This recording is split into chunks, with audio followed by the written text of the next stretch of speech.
नमस्ते दोस्तों। आज हम बात करेंगे एक ऐसे मुद्दे पर जहां दुनिया की दो सबसे बड़ी डेमोक्रेसीज इंडिया और यूएसए एक मेजर ट्रेड डील के लिए टेबल पर बैठी नेगोशिएट कर रही हैं। लेकिन ये सिर्फ एक ट्रेड डील नहीं, पॉलिटिक्स, फार्मर्स, टेक और डिजिटल डोमिनेंस का भी इशू है। तो शुरू से समझते हैं इंडिया यूएसए ट्रेड डील का पूरा सच। इंडिया और अमेरिका का टोटल ट्रेड 2015 में $60 बिलियन से बढ़ के अब तक $130 बिलियन के आसपास पहुंच चुका है।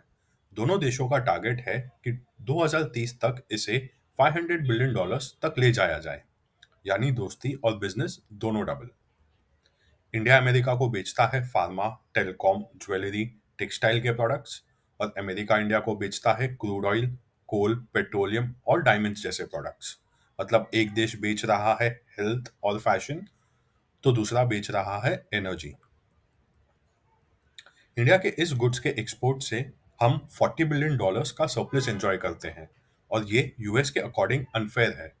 मगर ट्विस्ट ये है कि डिजिटल सर्विसेज, एजुकेशन और कंसल्टिंग जैसे एक्सपोर्ट से अमेरिका इंडिया से $80 बिलियन कमाता है, जिसे अमेरिका टोटल ट्रेड में काउंट ही नहीं करता।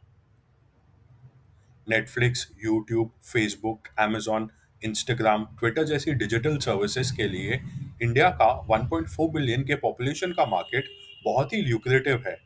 ये सब कंपनीज इंडिया में बिजनेस मोनोपोली एंजॉय करती हैं, हर दिन यहाँ से पैसे कमाती हैं। एक एस्टिमेट के मुताबिक ये डिजिटल सर्विसेज हर साल इंडिया से 30 से $40 बिलियन ले जाती हैं। तो अगर इसे अकाउंट किया जाए तो अमेरिका इंडिया से ट्रेड में $40 बिलियन का सरप्लस एंजॉय करता है, पर ट्रंप इन सर्विसेज को ट्रेड में काउंट ही नहीं करते। अब जानते हैं कि डील में किसे क्या चाहिए। यूएसए चाह रहा है कि उसे डेयरी, पोक, नट्स, ईवीज और जेनेटिकली मॉडिफाइड सीड्स के मार्केट्स का अनरिस्ट्रिक्टिव एक्सेस मिले, और इंडिया चाह रहा है कि हमें textile, leather, James, agriculture exports जैसे मैंगोज, कॉटन और सी फूड जैसे श्रिम्प्स फिशरीज का टैरिफ फ्री एक्सेस मिले। पर दोस्तों, इसमें इशू ये है कि भारत अपना एग्रीकल्चर और डेयरी सेक्टर का मार्केट खोलने से डरता है, क्योंकि अब भी हमारे देश में 55% पॉपुलेशन या इनडायरेक्टली एग्रीकल्चर, डेयरी और पोल्ट्री के सेक्टर्स पे रोजगार के लिए डिपेंडेंट है।